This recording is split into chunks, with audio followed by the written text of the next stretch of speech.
Every day in Mecca, Saudi Arabia, thousands of Muslims gather and walk westward circles around a tall black stone cube called the Kaaba. This Kaaba stone lies at the very center of Islam's most important mosque, the Great Mosque of Mecca, and is the most sacred site in Islam, said to be the Bat Allah, House of God, where all Muslims must turn to face before daily prayers. The most common epithet often used for Kaaba translates to the center of the earth, and in the 9th century, Islamic scholar al-Kasai argued that the true Kaaba was actually located directly beneath the North Pole star. This would mean the true Kaaba is actually Mount Meru, and not the large black stone worshipped in Saudi Arabia.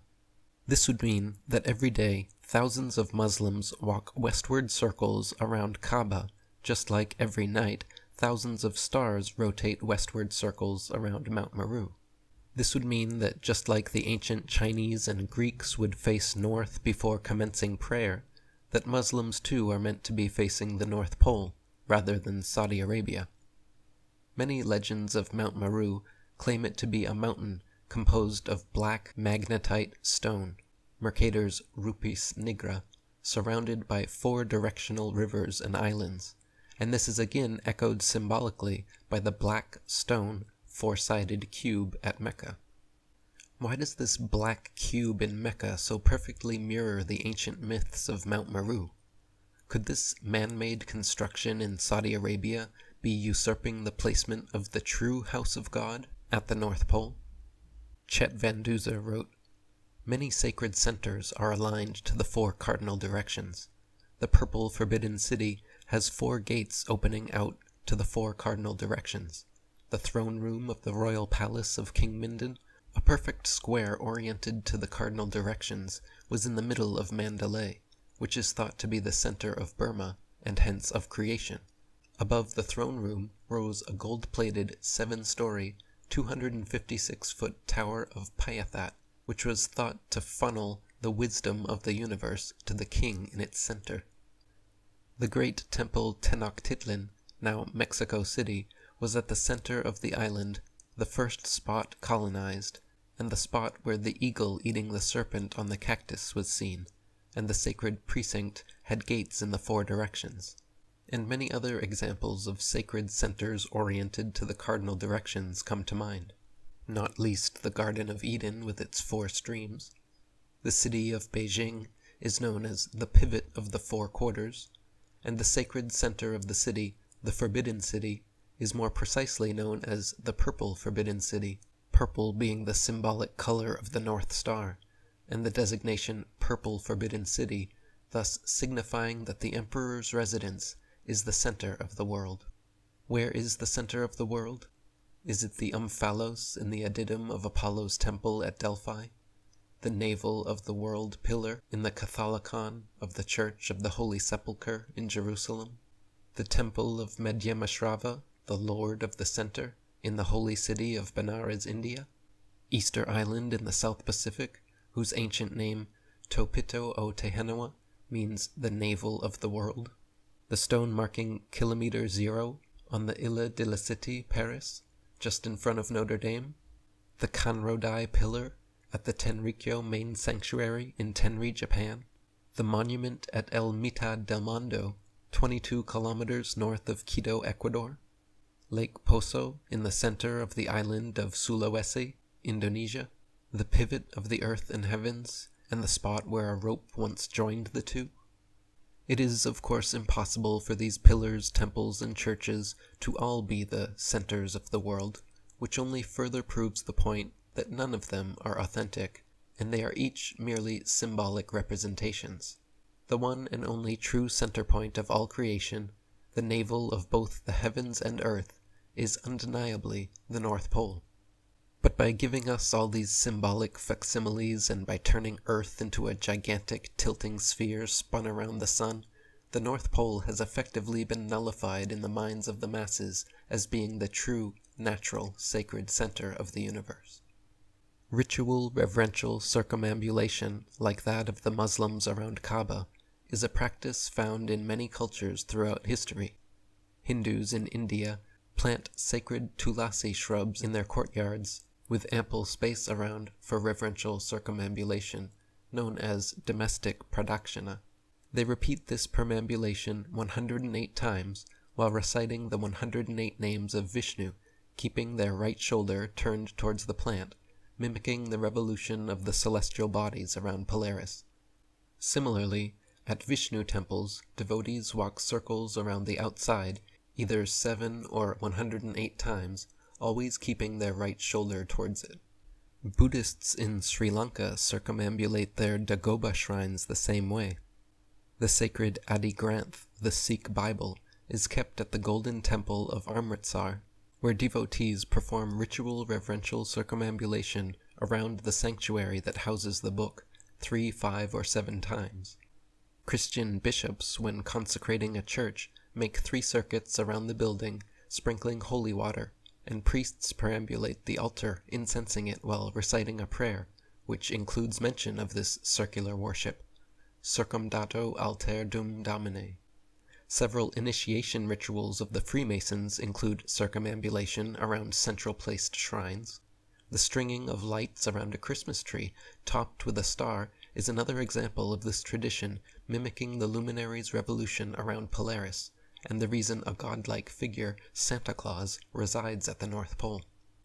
John O'Neill wrote, "Then there's the old Highlanders' ceremony of going daysil, sunwise, round chapels, houses, people, and cattle, now done for luck, but preserving for us a lingering trace of the worship practiced by their ancestors. It is also done round graves, and it was a common custom to turn oneself round to the right at the beginning and end of journeys for luck, as well as at weddings and on other occasions.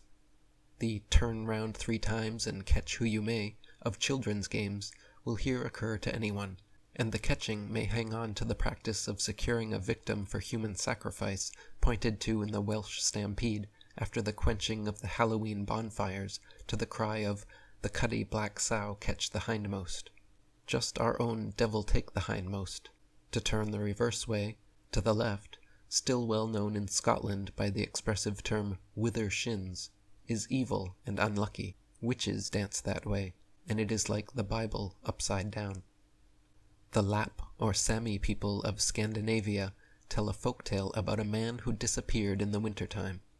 His wife tracked him in the snow, finding that he had walked repeatedly in circles around a bush, and that after several circuits around the bush, his human footsteps suddenly turned into bear tracks. She then repeatedly circumambulated the bush herself, and magically transformed into a bear as well.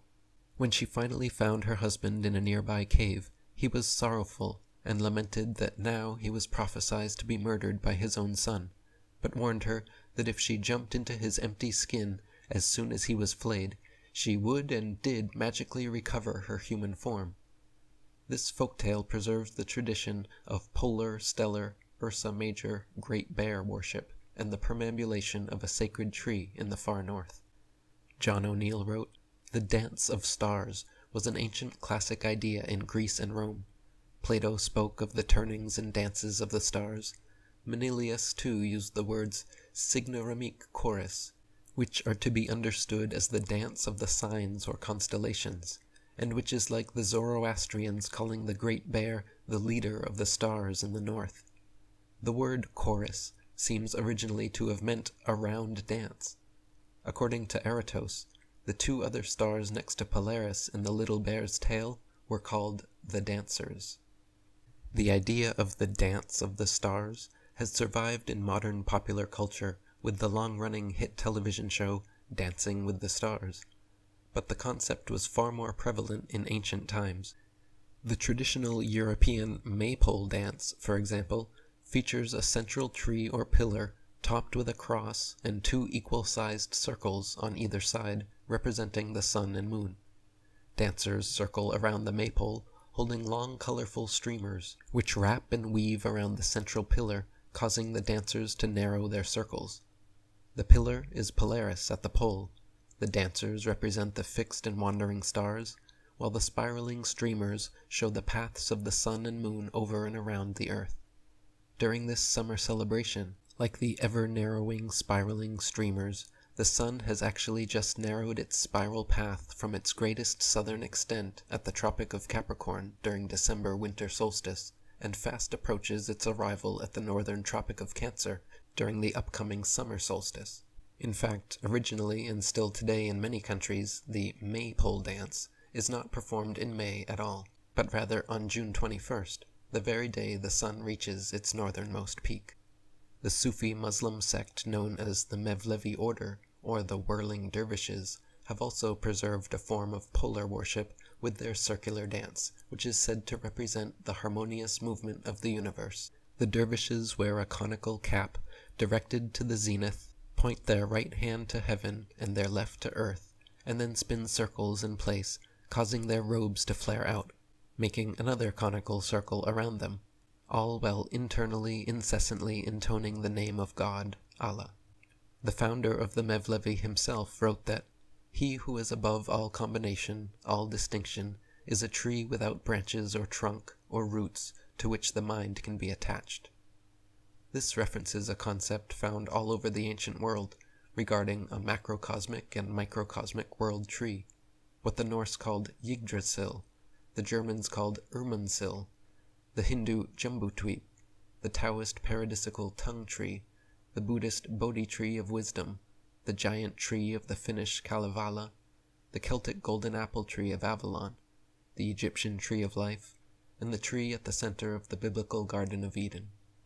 Dr. William Warren wrote, "In the center of the Garden of Eden, according to Genesis 3, there was a tree exceptional in position, in character, and in its relations to men. Its fruit was good for food, it was pleasant to the eyes, and a tree to be desired. At first sight it would not perhaps appear how a study of this tree in the different mythologies of the ancient world could assist us in locating primitive paradise. In the discussions of such sites, as have usually been proposed, it could not. But if the Garden of Eden was precisely at the North Pole, it is plain that a goodly tree standing in the center of that garden would have had a visible and obvious cosmical significance which could by no possibility belong to any other. Its fair stem shooting up as arrow-straight as the body of one of the giant trees of California, far overtopping, it may be, even such gigantic growths as these, would to anyone beneath have seemed the living pillar of the very heavens. Around it would have turned the stars of God, as if in homage, though its topmost branches the human worshipper would have looked up to that unmoving center point where stood the changeless throne of the Creator. How conceivable that that Creator should have reserved for sacred uses this one natural altar height of the earth, and that by special command he should have guarded its one particular adornment from desecration. If anywhere in the temple of nature there was to be an altar, it could only be here.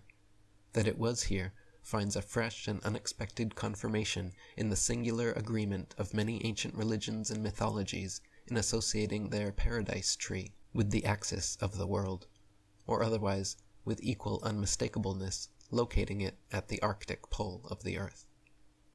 The Norse Yggdrasil tree exists at the very center of their world and cosmology, with its roots descending into hell, its mid-branches overarching the earth, and its top reaching to heaven. Likewise, the medieval legend of Seth's visit to the Garden of Eden sees a central tree of life with its crown in heavens and roots in hell, distilling a life-saving oil of mercy obtained for his dying father. The Hindu world tree also provided their gods with an immortality drink called Soma, and existed at the North Pole, with its roots reaching to the underworld of Yama, god of death, its top extending to the heavenly realm of benevolent gods, and its body the central sustaining axis of the universe.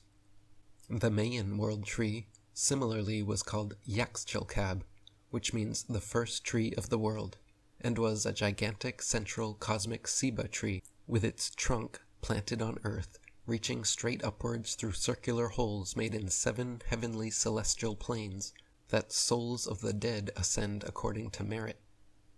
The Lenni Lenape Native Americans even perform religious rituals in large treehouses using living trunks as the central post to physically embody this symbolism. To this day, many Mayan village centers have a single sacred ceiba tree growing due to these surviving ancient beliefs. They always plant them within sight of the town hall, offer incense to them, elect their mayors beneath them, and have done so for countless centuries. Walter Krickenberg wrote, "The cosmic image of the ancient Nahua tribes of Texcoco, Chalco, and Tlaxcala distinguished 9 underworlds and as many heavens, while the Aztecs sometimes spoke of 13 heavens. According to the original concept, these heavens were the steps by which the sun ascended from east to west during the morning, and by which he descended in the afternoon in order to effect a parallel journey at night when passing through the kingdom of the dead. In this way, the highest heaven and the lowest underworld were not to be found at the end, but in the center of the 2 series of steps. The 13 gods of the diurnal hours and the 9 gods of the nocturnal ones correspond to the steps or levels of the heavens and of the underworld. The sun god reigns over the central 7th hour of the day, and the god of death rules over the central 5th hour of the night. Once again, spatial and temporal concepts have been coordinated. Anthropologist William R. Holland wrote of the Maya that they, quote, "consider the heavens the home of benevolent deities, creators and makers of all human, animal, and vegetable life. Conversely, the lower world is the residence of evil gods who eternally fight to undo the work of the heavenly gods and try to win over new occupants for the world of the dead. Life is a constant struggle between the forces of good and evil." In 1982, anthropologist Peter Rowe completed an exhaustive study of 105 Amazonian tribes and found their cosmologies strikingly similar. He summarized their worldviews as follows. There is a disc-shaped Earth surrounded by ocean. This disc is sandwiched between upper and lower worlds, which are often subdivided into several levels. There is also a world tree, with its roots in the underworld and its crown in the heavens. Yet another example of this nearly ubiquitous concept is the Buddhist sacred Bodhi tree of wisdom, under which the Buddha was enlightened. Nowadays associated with a local tree in India, the original legend of the Bodhi tree of wisdom placed it at the center of the earth, where it helped Gautama Buddha pass over the celestial water to reach nirvana. When Buddha was unable to cross from one bank to the other, the spirit of the Bodhi tree stretched its arms to aid him across, and then, sitting underneath the tree, he gained enlightenment. In Buddhist art and sculpture, the Bodhi tree is often pictured with the Chhatra umbrella symbol above it. According to scholars Dr. William Warren and Gerald Massey, this ornate parasol symbolizes the dome of the heavens and the North Polar home of the gods. Dr. William Warren wrote, "The paradise tree of the Chinese Taoists is also a world tree.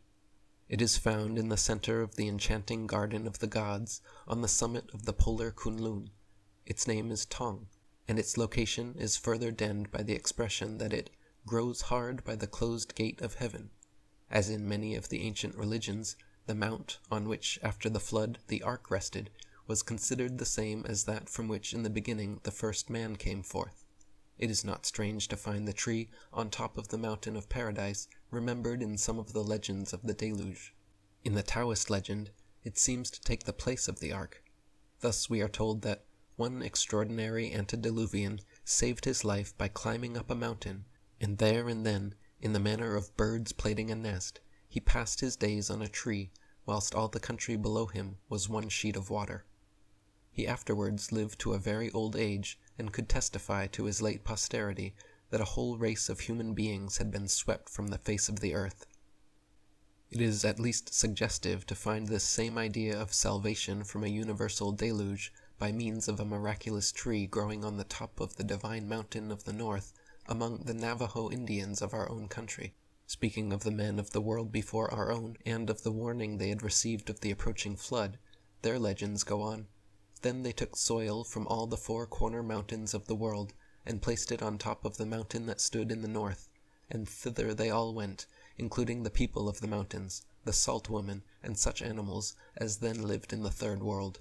When the soil was laid on the mountain, the latter began to grow higher and higher, but the water continued to rise, and the people climbed upwards to escape the flood. The ancient Egyptians, Phoenicians, Persians, Greeks, Syrians, and Assyrians all had their own versions of the world tree as well. The Greek winged oak of Pherecydes and the holy palm of Apollo in the Hyperborean garden of Hesperides were two stories of this sacred tree. The Egyptian tree of life was located at the axis of Earth and was home to Bennu, the sunbird, who sat upon its branches. The north wind from his polar perch yielded a life-sustaining celestial rain upon the earth and down to Duat, the underworld. The Persian Zoroastrian tree grew atop the summit of Hera-Berezetai, the world's tallest mountain, at the geographic center point of the universe, around which the stars revolved and behind which the sun hid at night. It was home to Ardvisura, the polar headspring source of all waters, falling from heavenly rivers to earth before descending to the underworld.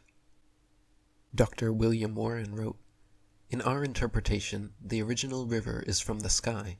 The division takes place on the heights at the pole, and the four resulting rivers are the chief streams of the circumpolar continent as they descend in different directions to the surrounding sea."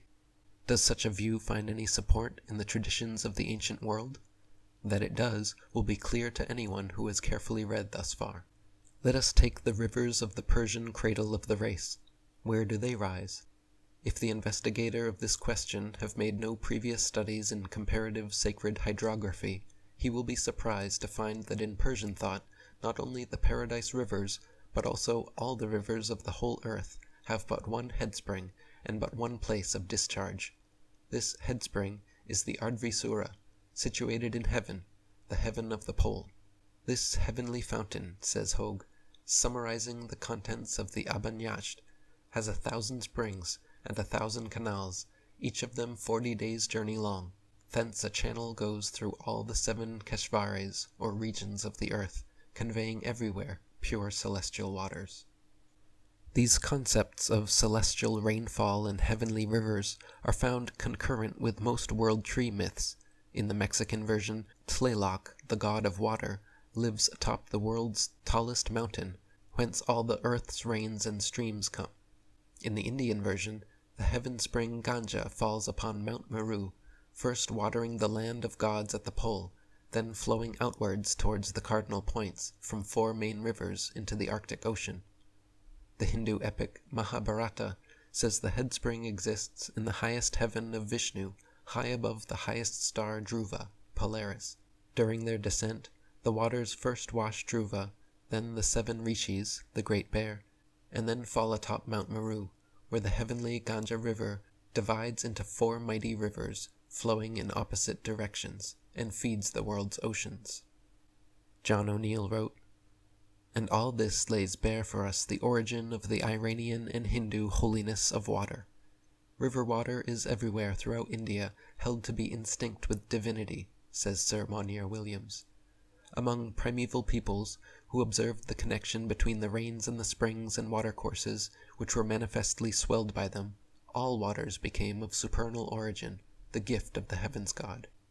And thus the heavens river, clearly discerned by the eye of faith in the heavens as the Milky Way, became the generation and sanctifier of all earthly rivers. According to Josephus, the Ganges, Tigris, Euphrates, and Nile were but members of the one great ocean river of the Greeks, which ran about the whole earth, which Aristotle described as having its origin in the upper heavens, descending in rain upon the earth, feeding, as Hesiod, Homer, and Euripides said, all fountains and rivers, and every sea, then branching out into the rivers of the underworld, to be returned fire-purged and sublimated to the upper heavens, there to recommence its round. The ancient Greek poets also often alluded to this concept with Okeanos, the great earth-encircling river. Homer wrote that Okeanos was where all rivers and every sea and all fountains flow. Hesiod, in his Theogony, similarly wrote that all rivers as sons, and all fountains and brooks as daughters, are traced back to Okeanos. The Greek poets personified Okeanos as a god, the great sea god who girdles the entire world, or as Aeschylus wrote, "He who with his sleepless current encircles the whole earth." Plato also wrote of Okeanos, directly connecting it with the 4 polar rivers in his Phaedo, stating, "Among the many are 4 streams, the greatest and outermost of which is that called Okeanos, which flows round in a circle." And if any doubt remains, Orphic Hymn 83 explicitly mentions the fountain at the pole. Okeanos, whose nature ever flows, from whom at first both gods and men arose, sire uncorruptible, whose waves surround, and earth's all-terminating circle bound. Hence every river, hence the spreading sea, and earth's pure bubbling fountains spring from thee. Here, mighty sire, for boundless bliss is thine, greatest cathartic of the powers divine, earth's friendly limit, fountain of the pole, whose waves wide-spreading and circumfluent roll. Approach benevolent, with placid mind, and be forever to thy mystics kind. The Chinese story of Mount Kunlun and the Tong Tree also features Tian Ho, the many-channeled river, or River of Eight, which falls and separates at the pole. The headspring of these celestial waters, and source of this mythology, is none other than that area of the heavens known to the ancients as the Dark Rift, and better known to us as the Milky Way. In the Chinese version, celestial rainfall from the Milky Way descends on the North Pole, separating into many channels, including their sacred Yellow River, which they see as a continuation of the Tian Ho heavenly stream. Then from there, the many channels flow into the oceans, transporting pure heavenly waters across the entire world. Dr. William Warren wrote, "However named, all waters are simply portions of the same heaven-descending stream. The other innumerable waters and rivers, springs and channels are one in origin with those, so in various districts and various places they call them by various names. Even plant sap and blood and milk are parts of the one cosmic current. All these, through growth or the body which is formed, mingle again with the rivers, for the body which is formed and the growth are both one. Everything of a liquid nature, therefore, in the whole world is conceived of as proceeding from one source high in the North Polar sky. Into such a marvelously complete cosmical circulatory water system did the Irenic imagination develop the primitive headstream of Eden. But never, even in the most extravagant mythological adornments of the idea, was it for a moment forgotten that the original undivided stream originates in the North Polar sky, and that its division into earthly streams and rivers is on the holy mount which stands in the center. This concept of holy water exists in nearly all of the world's religions, from Christianity, Islam, and Sikhism to Buddhism, Hinduism, and Jainism. The Christian cross itself is the same shape as the 4 rivers at the North Pole, and before entering church, the parishioner dips their fingers in holy water and touches 4 points on their bodies.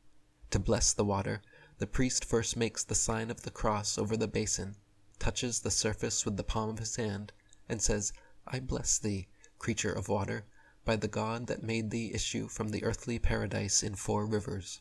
Christian baptism also takes place ex aqua et spirito sancto, or of water and of the Holy Spirit, where the Holy Spirit is transported into the born-again Christian through the medium of water. In Buddhism, monks similarly bless vessels of holy water, then use special wooden fans to sprinkle the water over temple-goers. In Islam, followers drink or wash in water from their sacred Zamzam well in Mecca. How could these detailed parallel mythologies and concepts all rise and flourish independently of one another thousands of years ago? What could be the origin and impetus of these ideas of world trees, celestial rivers, and polar mountains, if not their literal existence? The next section will explore the metaphorical meanings of these ancient allegories, how modern man can make sense of them, and why this important information is so suppressed.